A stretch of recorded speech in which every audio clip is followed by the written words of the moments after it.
part of a group of about 5,000 civil society stakeholders in November 2017, that initiated a process of engaging with the new government of President Emmerson Mnangagwa. What lessons did you take out of that?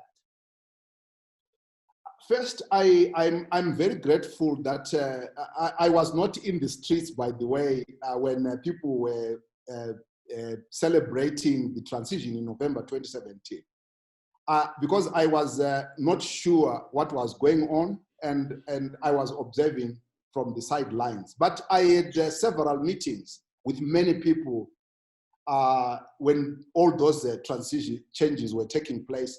And we agreed that there could be a window for us to contribute to a new national direction.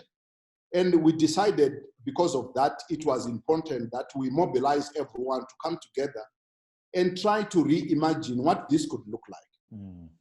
How do we move from being churches and civil society that are oppositional to church and civil society that are propositional? How do we make sure that we are critical partners with the new government? And that's why we held this, what was called the National People's Convention in November 2017.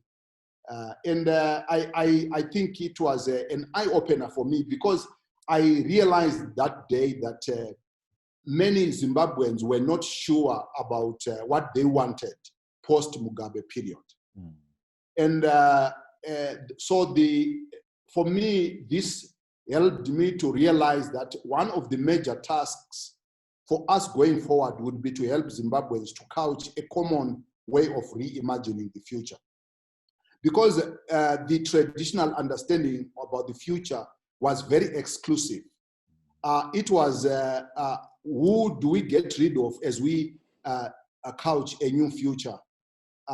And I realized that with that kind of understanding, designing a new future for Zimbabwe is going to be very difficult. And I think that meeting was helpful for me. The second thing that I learned there was that one of the biggest damages of the last 40 years was at the level of leadership formation. We did not form leaders. We designed it because the civil society movement became a livelihood space. So it was designed in such a way on how do you impress funders so that you can get funding, so that you can run an organization. There was no possibility of imagining co-creation of solutions for building a new future that was inclusive. For me, this was really sad to see that many people who had potential to lead did not see the possibility of doing it in a cooperative way rather than in a competitive way.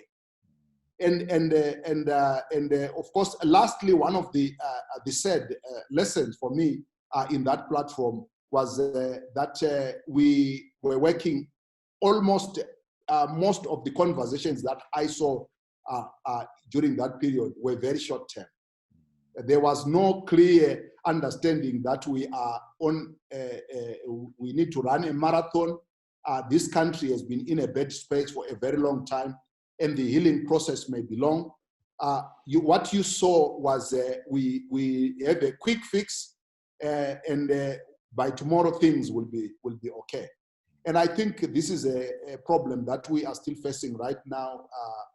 I think there are many people who think what we have can be resolved in a short term, but I think there is going to be some long struggles ahead.